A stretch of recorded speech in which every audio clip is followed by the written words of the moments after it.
What's up, guys? Welcome back to my channel. So I'm here today to talk about The Real Housewives of Potomac, Season 8, Episode 17, Fashion Showdown. So be sure to like, comment, subscribe, and let's jump right on into it. So yeah, at the very end of the episode, like after the fucking credits and everything, we see, or we hear the audio of the altercation breaking out. So footage broke like shit. Shortly after it broke out, like footage from like a cell phone video, you know what I mean, someone took.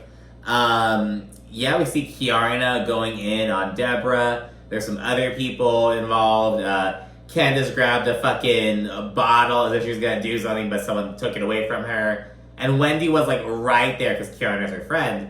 And, you know, once the fight broke out, she was like, okay, I can't like be up in that. But yeah, it was both between Kiarna and Deborah, the fucking Sesame Street girl. Hi, how are you? So that happened at the very end of the episode. Of course, it also had the fashion show, the GNA kind of thing. And, you know, it was athleisure, but like, they had this like one, like, kind of like this polyester trench coat kind of thing. It's like, what are you supposed to wear? Like, are you supposed to like wear it to like the grocery store, like on top of like you can't really work out in that. If you go running, like it would like, you know, cause some resistance. I mean, I guess you could lift in that, but it's like, what are you supposed to do in that? And honestly, it was like a fairly lightish kind of episode. You know, it wasn't like there was a whole lot. Well, it was kind of just like catching up on a lot of shit, basically. But anyways, we kick off with Nneka and Ike. They go in for their IUI appointment. And so, like, while IVF, you have to take, like, hormones, it's this whole, like, process kind of thing, and, like, you use Petri dish, all this stuff, but it's, like, with IUI, it's basically, like, a middleman to help the sperm get to the egg, essentially. I don't know, but, yeah, she mentions that, you know, well, Ike had some reservations at first, he's, like, all on board now, yada, yada, yada. And she gets to go help him jerk off in the bathroom, essentially, but, like, you know, she's helping him out, she can't give him oral sex because, you know, he can't have any saliva. He can't even use, like, lubricant or anything. So it's like, I don't know. When you hear, like, audio of them in the restroom, like, almost, like, bickering a little bit. Like I said last week, it's like, they don't seem to have a lot of, like, chemistry. They don't seem to be gelling. And I said it in the last recap. I'll say it again. It's very much giving, like, oh, crap, I'm approaching my late 20s and I need to find a successful Nigerian man to, like, start a family with. And, you know, he probably was in a similar boat. It's like, you know what I mean? It's very much giving that, but they don't seem to be, like, clicking, really. I don't know. But anyways, they didn't do the deed. Not, like, doing the deed, but, you know, she helps them jerk off, and they get, like, the semen. And she's like, it was kind of disappointing, because, like, just in, like, a bathroom. It wasn't, like, romantic at all, and I've heard that it's, like, you know, it's not, it is, like, a doctor's office, you know what I mean? But they should have, but, I don't know, they didn't have to, like, clean that fairly, like, I don't know. Just make sure you have leather couches if you like change that. But yeah, anyways, then see Gordon and Mia, they go to couples therapy again. They're working on like having more quality time basically, but they're saying, you know, it's a lot of work and kind of hard. As we know now, they're separated, but we're really seeing that play out in real time. And when asked where they stand, Mia says, you know, she's committed to Gordon and she saw a divorce attorney just to weigh her options. Which Gordon calls wise, so, you know, keep that in mind. But Mia says that Gordon was being very combative at the time. And she's like, you know, I grew up very combative, you know what I mean? Like, I had no control over it, blah, blah, blah. I'm not living a combative life. You're combative with, like, your work partners, with the kids, with me, like, with everyone. It just was not cool. So she talks about that. And then Mia in the confessional, she says that Gordon actually emptied her bank account, like, down to zero, once he found out that she was seeing a divorce attorney, because he was like, you can't leave me. You know what I mean? I have control over all the finances. And she actually said that was abusive. And it's like, it is. You know, and she's like, it's not cool for anyone to do that to anyone. You know, she points that out. And when asked about how their intimacy is, Gordon's like, oh, it's fine. And Mia's like, well, what's your definition of intimacy? And Gordon's like, you know, being there for you, being emotionally support, basically the emotional side. But Mia's focusing on, like, the physical side. Intimacy is sex, your love life, and he cannot give that to her. And she actually says that, they're kind of beating around the bush a little bit, you know what I mean? And he's like, well, you know, like, I'm sorry, like, I'm not providing the romance that you're seeking, but I do provide romance in other ways. Romance means different things. It's Ranch focusing on, like, he's more on the emotional side while she's focusing on the physical aspect. She's mentioned that, you know, he has prostate cancer, or had prostate cancer, and, like, he is not able to perform very well. And she actually mentions that him not being able to fulfill romance to her, like the physical side of romance, the sex side, that was almost a barrier in them getting married because it came up in like premarital counseling. And she said that she just had to like, you know, accept that, and she had to like come to terms with that. Now I'm sure they have an agreement, you know what I mean, where she's able to do some other stuff on the side, but because yeah, you know, I can definitely see how that could be an obstacle, you know. And in the confessional, Mia says that she and Gordon just are not on the same page when it comes to like their goals and the future. They're just in two different places. And Gordon says like, you know, he wants Mia to prioritize him to where he feels like, you know, he isn't an afterthought essentially. But he actually says, you know, but I think we have one of the greatest relationships in the world. And Mia seems skeptical. She's not, so people say like, oh, Mia's a liar, she's a compulsive liar. But she's also like, she's like so straight up sometimes. I don't know how to explain it. I'm not gonna say like, oh, Mia never lies. No, I'm sure she does lie. But she also tells a lot of the fucking truth. You know what I mean? It's like a weird combination. That's what makes her so good. You know what I mean? I think Mia's a great housewife, to be honest. Continuing the therapy theme, Candace has her therapist over to her house. There's a little bit of a house call. And she discusses how, you know, she's been wanting to have a baby. And, you know, she's like, I feel like I've kept putting it off, prioritizing my career and all these other things. And she actually questions if she's using her career as an excuse to put off motherhood. And she actually opens up and says that she's, you know, she questions if she's worthy of being a mother. And I think that her hesitation obviously comes from, like, her own relationship with her mother and all that stuff. But, yeah, she kind of just opens up about that. The therapist comforts her. And, you know, I don't think we've heard anything about Candace, like, we haven't heard anything about Candace or Nneka, like, getting pregnant. But, you know, hopefully they're on their own respective journeys. Candace and Chris are another one. I'm like, a baby's a lot of stress, a lot of pressure, especially if you have to go through like IVF, you have the added hormones and stuff. It's like, because they already bicker so much, they fight so much. It's like, are they just gonna fight more? Like, I don't know. It's a big changer, you know, so who knows if they'll wind up, you know, like staying together if they start a family. But, you know, if they want to do that, best, you know, the more power to them. I was like, how do you say it? The next scene was kind of random. So Mia gets all the ladies together. And so at first I was like, oh, it's everyone. I didn't even realize that Nneka wasn't there. It's everyone sans Nneka. I did not realize until someone said it. I was like, oh, everyone's together. It was because like I had no idea what was happening. So first it was like Mia's getting together with Wendy and Candace. And I was like, oh, that's an interesting development. Then Ashley and Karen arrived. It was like, okay, is everyone except Giselle? But then Giselle and Robin arrived. Like, it was everyone except Nneka, but I didn't realize Nneka wasn't there until like afterwards. But anyways, they're all getting together because they're gonna do like a cover spread for a local magazine called Monarch Magazine. And it's gonna be like paying tribute to like Black women who are trailblazers. And Mia explains that, you know, because it's season 8 of Potomac, you know, these are well-known figures on, like, TV, you know, especially in the local area, I'm assuming. So they're like, let's have you guys do it.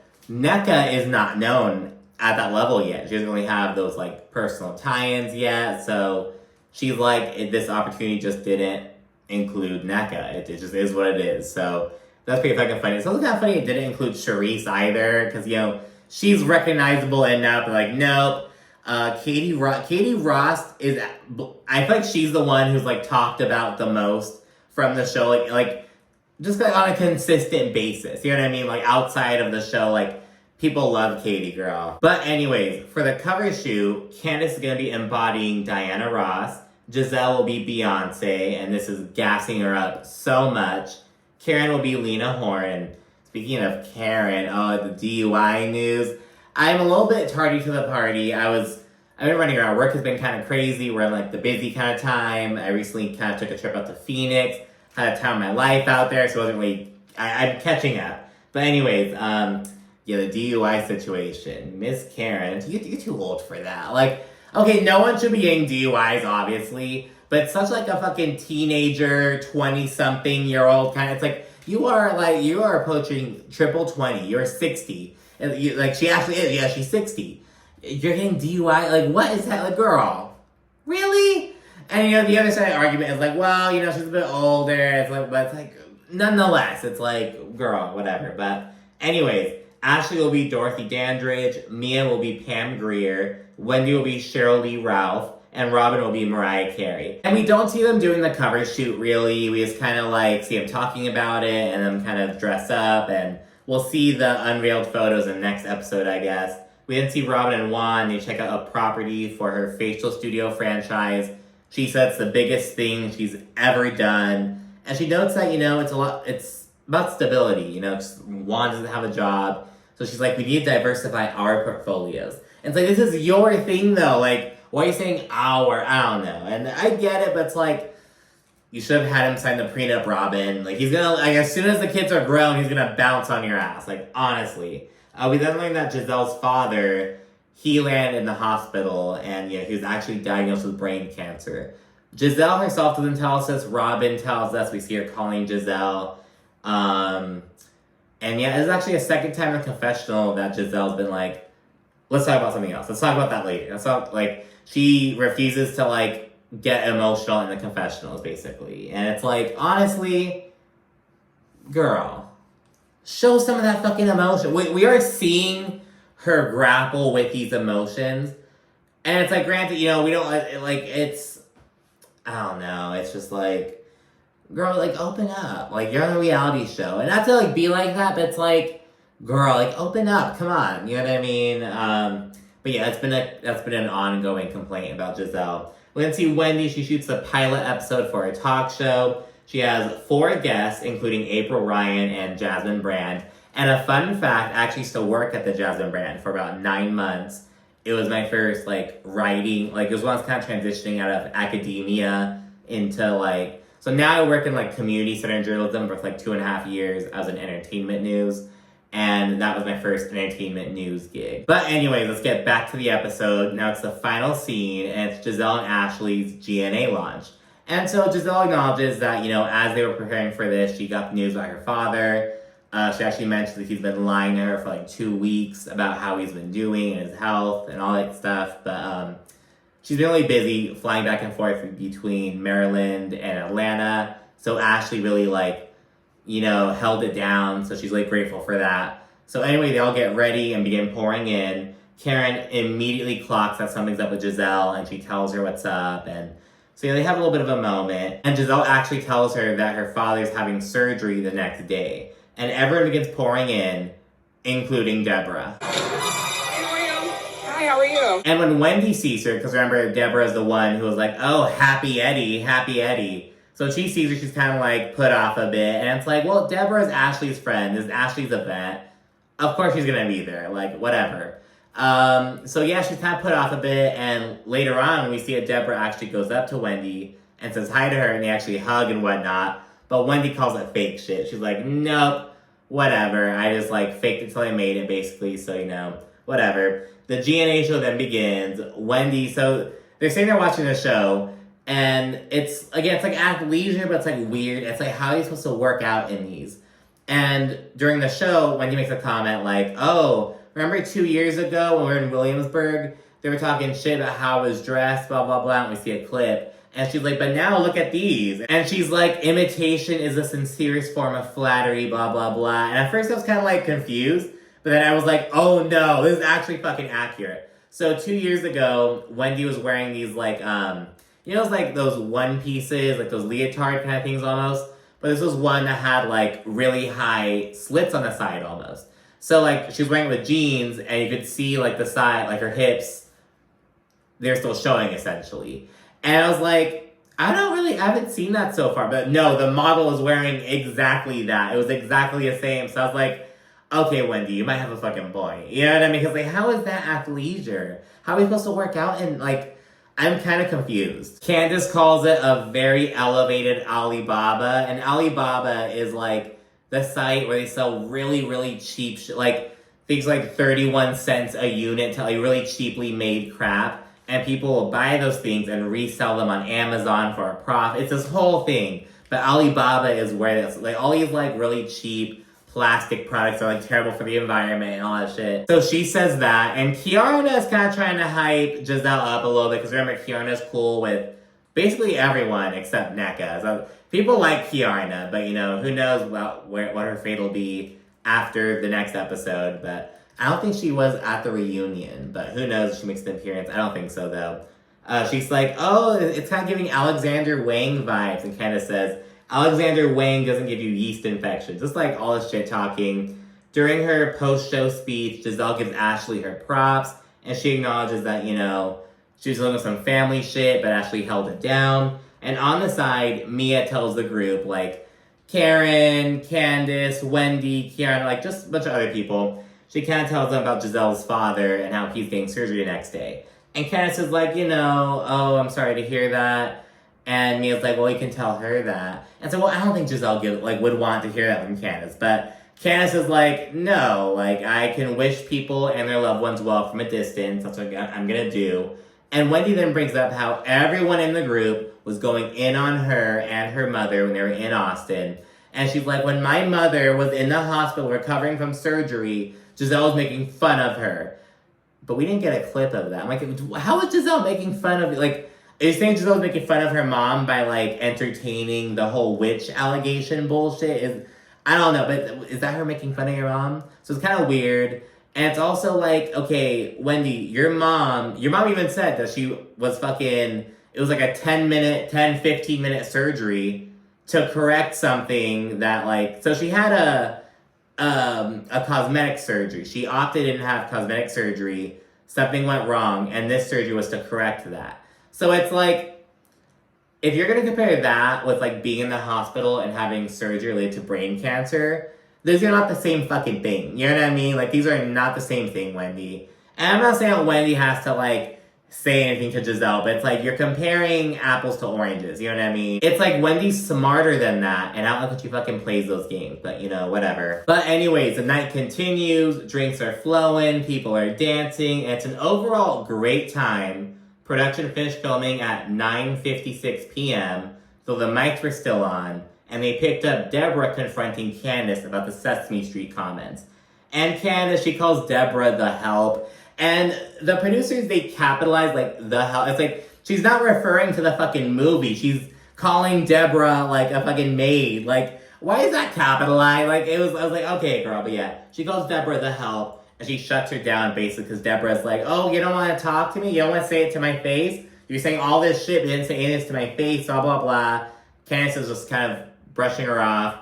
Kiana tries to kind of intervene and shut it down. She's like, this is not the time, this is the place. But Deborah keeps going, and then shit pops off. And I don't know, because I think maybe Deborah put hands on Kiana because Kiana tried to intervene.